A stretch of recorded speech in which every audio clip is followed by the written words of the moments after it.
चंद चंद टट्टू किस्म के लोग क्या जाने कि इस वक्त क्या चल रहा है, इस वक्त हालात किस तरफ जा रहे हैं, ये क्या जाने तारीख क्या है, इस वक्त हम कहां खड़े हैं। इस वक्त कौम को ये बातें बताने की जरूरत है, छुपाने की जरूरत नहीं है। ये अरब के अंदर निकाह का दूसरा तरीका था जनाब।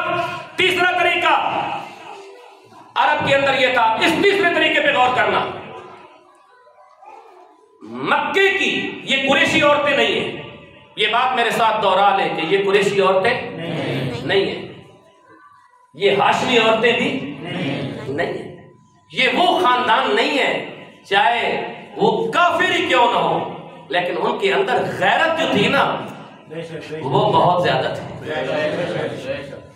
तीसरा, अरबों में निकाह ये होता था कि औरतें अपने घरों के ऊपर झंडे लहरा देती और हर शख्स को 24 घंटे शबो रोज वो दरवाजे खुले रहते और जिसकी मर्जी होती वो बगैर कुछ दिए वहां अपनी जरूरत पूरी कर सकता था।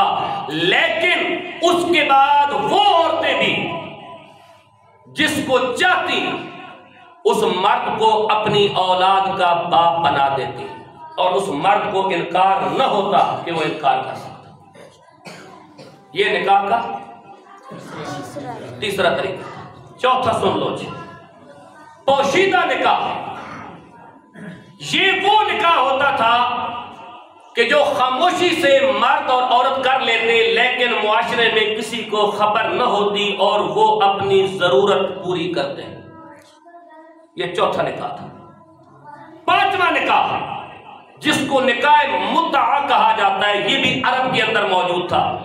इसका तरीकाकार ये था कि गवाहों के बगैर मर्द और औरत मुकर्रर वक्त तक मुअय्यन मुद्दत के लिए मर्द कुछ देता, औरत कुछ लेती और वो निकाह होता, चाहे वो 1 हफ्ता रहता चाहे महीना रहता, जिस तरह पाकिस्तान में हो रहा है।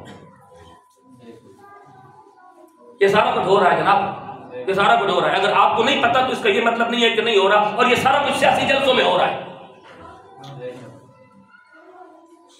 मैं फिर कहता हूं जिसको दर्द होता है मेरे सामने बात करें, आज कल तैयारी करके आ जाए, मेरे सामने बात करें। ये निकाह मुद्दा ये सियासी जमातों के सियासी जलसों में होता है। ये गिलादत कहां पे होती है, मुआशरा कहां बर्बाद होता है। इस कौम को इमरान खान की खातिर गैरत आती है, इस कौम को सियासतदानों की खातिर गैरत आती है। इस कौम की गैरत क्यों मर गई थी? जब हराम के नुत्फे से पैदा होने वाले, ऐसे निकाहों से पैदा होने वाले बच्चे ने स्टेज पे खड़े होकर कहा कि सबसे लकी वालिदैन अब्दुल्ला और आमना थे जिनके यहाँ मोहम्मद पैदा हुए, और उसके बाद सबसे लकी वालिदैन इकरामुल्लाह नियाजी और शौकत खानम है जिनके यहाँ इमरान खान पैदा हुआ। कहा गया या नहीं कहा गया? तो तेरी गैरत कहां गई थी? ये डायरेक्ट रसूलुल्लाह की गुस्ताखी है या नहीं? फिर कहते हैं बच्चा है। मेरा सवाल ये है, बच्चा है तो बच्चे को ये किसने फीड किया? किसने बच्चे के मुंह में ये बात डाली? किसने बच्चे को ये सबक दिया? कौन बच्चे को ये पढ़ा रहा है? ये है वो गंदी फैमिलियां जो इस तरह के निकाह करती हैं, उनके यहां ऐसे बच्चे पैदा होते हैं। ये बच्चा क्यों नहीं इस तरह कहता? ये बच्चा इस तरह क्यों नहीं कहता? अगर सिर्फ बच्चों की बात है,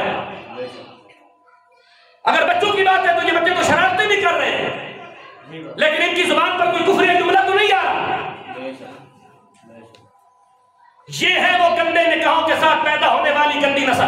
और आज ये बात भी रिकॉर्ड कर ले, जिसको दर्द होता है मेरे नबी की इज्जत की वजह से, जिसको दर्द होता है अल्लाह उसके दर्द में और इजाफा फरमाए। जो ये जुमला है कि सबसे लकी वालिदैन अब्दुल्ला और आमना है, उसके बाद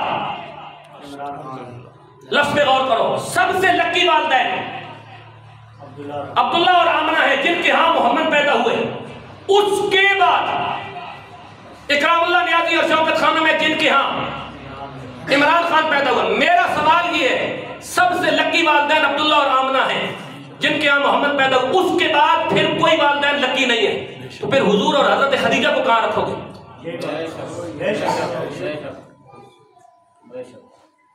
फिर हुजूर अलैहिस्सलाम